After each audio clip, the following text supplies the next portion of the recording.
নদী, খাল-বিল, পাহাড় জঙ্গলে ঘেরা এক জেলা শেরপুর। জেলাটি ছোট হলেও এই অঞ্চলটিতে রয়েছে নানা ঐতিহ্য ও সাংস্কৃতিক ইতিহাস। সবুজ পাহাড় ও টলটলে হ্রদের মধ্যে অবকাশ কেন্দ্র। এমন একটা সময় ছিল সবাই জানতে চাইতো কোন শেরপুর, ময়মনসিংহ, বগুড়া নাকি সিলেটের শেরপুর। কিন্তু এখন এই দ্বিধার জায়গা অনেকটা পরিষ্কার। গজনী অবকাশ কেন্দ্র এবং মধুটিরা ইকো পার্ক পরিচিত বাড়িয়ে দিয়েছে অনেক গুণ। আজকের ভিডিও শেরপুর নিয়ে।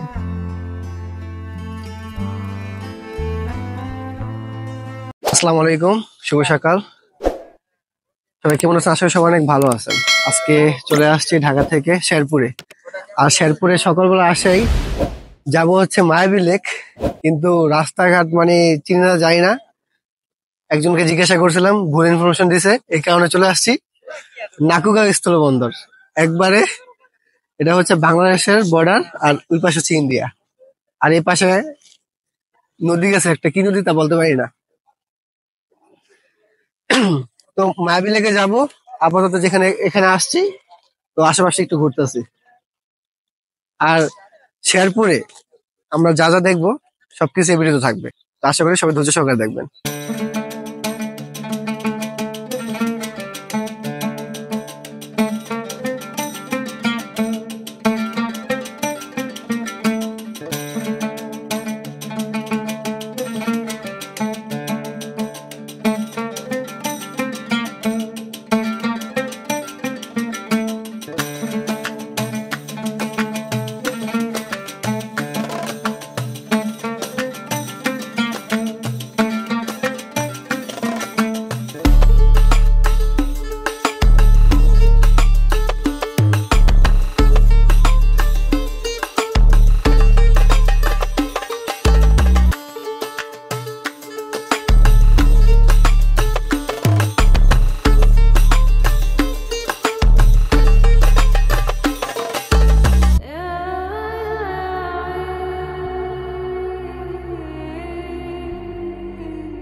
অবশেষে চলে আসছি মায়াবী লেক।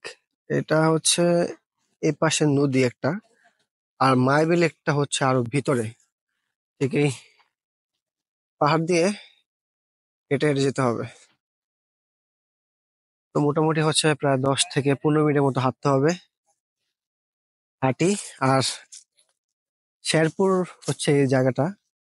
তো প্রথমে হচ্ছে যেখানে গেছিলাম ওটা ভুল ইনফরমেশন ছিল, এই জন্য হচ্ছে গেছি ভুল জায়গায়। তো প্রথমে আসতে হবে হচ্ছে আপনার গজনী অবকাশ, গজনী অবকাশের ভিতর দিয়েই আসতে হবে হচ্ছে মায়াবী লেক। তো এখন এখান থেকে ভিতরে যাবো আর কি, 10 থেকে 15 মিনিট টাইম লাগবে। আর এখন তো বর্ষাকাল না, বর্ষাকাল এখনো শুরু হবে সামনে। বর্ষাকালে আসলে পানি বেশি পাওয়া যায়, এখন পানি ওরকম পাবেন না, একবারে শুকনা। এই রাস্তা দিয়ে যাচ্ছি মায়াবী লেকের দিকে। আর আমার সাথে আছে রিয়াজ, পিছনে আরো টিমমেট আছে। আমরা টোটাল হচ্ছে 7 জন। একটা হচ্ছে নোয়া গাড়ি ভাড়া করছি, একবার ঢাকা থেকে এখানে চলে আসছি। আপনি যদি আসতে চান তাহলে এরকম ভাড়া করে একদিনের জন্য আসতে পারেন, নোয়া গাড়ি নিয়ে বা হাইস নিয়ে। আর নয়তো বাসে করে মহাখালী থেকে আর কি, মহাখালী থেকে এখানে শেরপুরে ভাড়া নেবে 500 টাকা। আর রাত্র 9:30 থেকে আপনার 9:30টার দিকে আর কি আপনার বাস ছাড়ে, ওইখান থেকে আপনি শেরপুর দিকে আসতে পারবেন। নির্জন রাস্তা, একা একা এখানে আসলে একটু হলেও ভয় পাইতে হইব। একবারে নির্ঝুম, কেউই নাই। 2-1 জন আদিবাসী আছে যারা কাজ করতেছে, এছাড়া কোনো লোকই পাবেন না, একবারে নিঝুম। কোথায় এসে পড়লাম! দু সাইডে পাহাড়, মাঝখান দিয়ে ঝিরিপথের মতো রাস্তা, বলতে পারেন ঝিরিপথ। শুধু একটা ঝর্ণা থাকলেই হতো।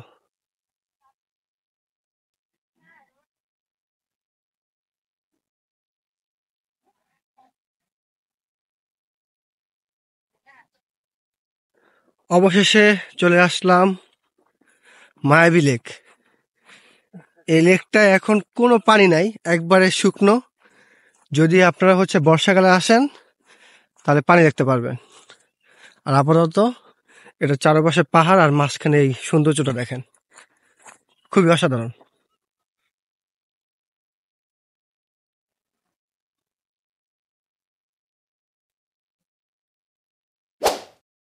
চলে আসছি বাংলাদেশের সুইজারল্যান্ডে। দেখেন কি অসাধারণ একটা ভিউ, আশেপাশে পুরো মেঘ, আর আশেপাশে পরিবেশটা দেখেন খুব সুন্দর। আল্লাহ রহমতে মানে এত সুন্দর একটা ভিউ পাইছি যা বলার বাইরে। এখানে হচ্ছে আমার টিমমেট রফিক ভাই, রাজন ভাই, আহাদ ভাই ছবি তুলতেছে। আর এই পাশে ভিউটা দেখেন, পুরো একটা সুইজারল্যান্ড ভাব। আর এই ওয়েদার যে পাবো সেটা ভাবতে পারি না। অনেক রোদ ছিল, ভাবছিলাম বৃষ্টি আসবে, বৃষ্টি আসে না, এখন একটু মেঘলা আকাশ। আর অসাধারণ লাগতেছে জায়গাটা। তো আপনারা চাইলে শেরপুর আসবেন, শেরপুর এসে গজিনা অবকাশের ভিতর দিয়ে চলে আসবেন মায়াবী লেক। আর মায়াবী লেক কিন্তু এখন একবারে শুকনো ঘরঘটের মতো অবস্থা, সবুজ ঘাস। বর্ষাকালে যখন আসবেন, সামনে যেহেতু বর্ষাকাল আসতেছে ঈদের পরেই, তখন আসলে এটা পুরোটা পানিতে ভরা পাবেন আর দেখতে আরো সুন্দর লাগবে। তো অবশ্যই সবাই আসবেন, ঘুরে যাবেন। আর আমি ড্রোন ফুটেজে এটার ভিউটা আরো সুন্দরভাবে দেখাই দিব।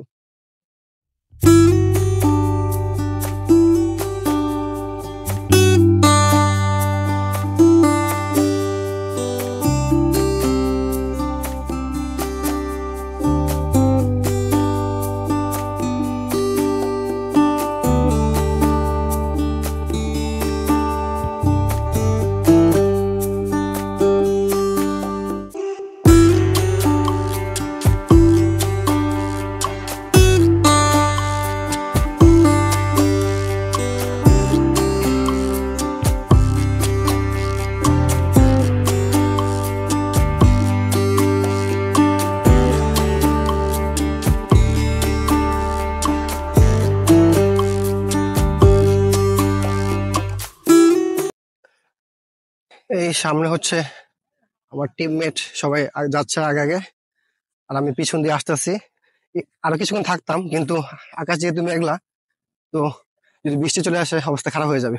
এই জন্য বৃষ্টি আসার আগে আমাদের গাড়ি যেতে হবে। আর যেতে যেতেও সময় লাগবে প্রায় 20 মিনিটের মতো।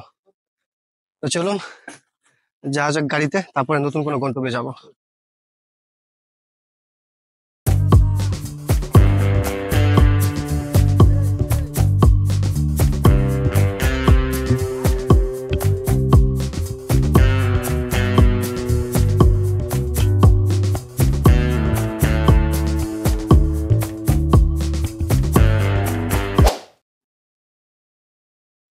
মায়াবী লেক থেকে চলে আসছি গজনী অবকাশ কেন্দ্র। আর এটা হচ্ছে একটা পার্কের মতো, অনেকগুলা কিছু রাইডস আছে বাচ্চাদের।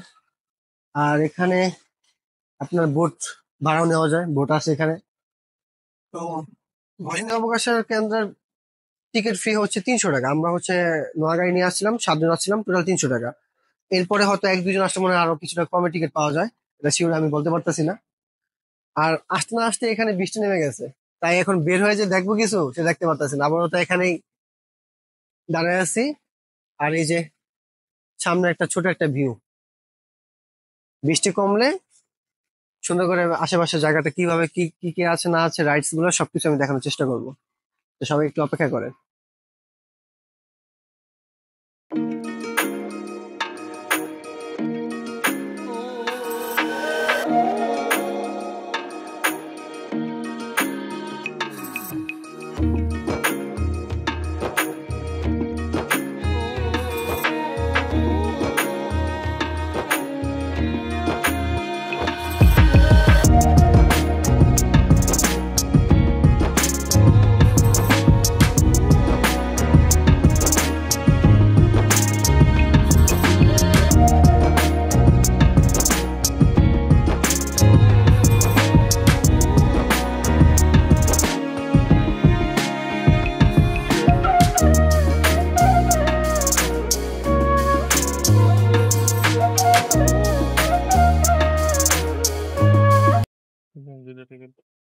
জনপ্রতি 20 টাকা টিকিট,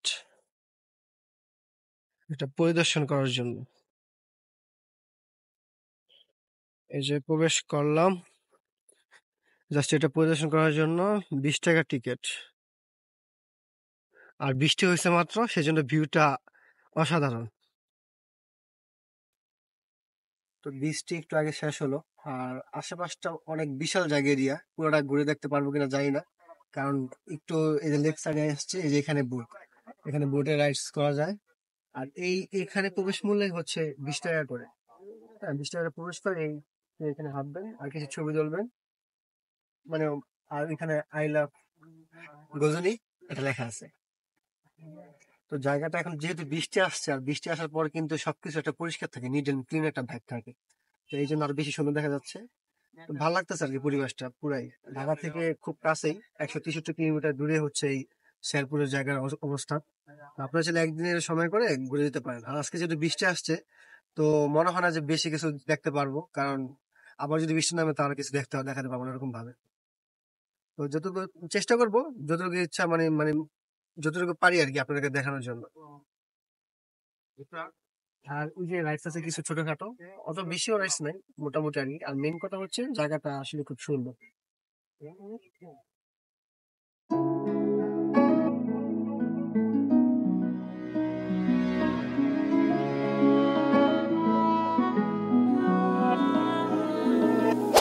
এখন আমরা আছি গজনী অবকাশ বিনোদন কেন্দ্র। আর এখানে আমরা যা যা দেখলাম তা হলো, একটা লেক আছে, বোট রাইড করানো যায়, আর ওয়াচ টাওয়ার আছে একটা, আর এই যে পিছনে দেখতে পাচ্ছেন এটা হচ্ছে ঝুলন্ত ব্রিজ। তো মূল কথা হচ্ছে প্রবেশের এন্ট্রি ফি আছে। আমরা যেহেতু নোয়াগাড়ি নিয়ে আসছি, আর আমরা ছিলাম 7 জন, 300 টাকা টিকিট নিছে। আর যদি আপনারা 2-3 জন আসেন তাহলে হয়তো আরো কম নিতে পারে। আর যতটা রাইডসে উঠবেন বা যাই করেন না কেন, সব জায়গায় টিকিট আছে।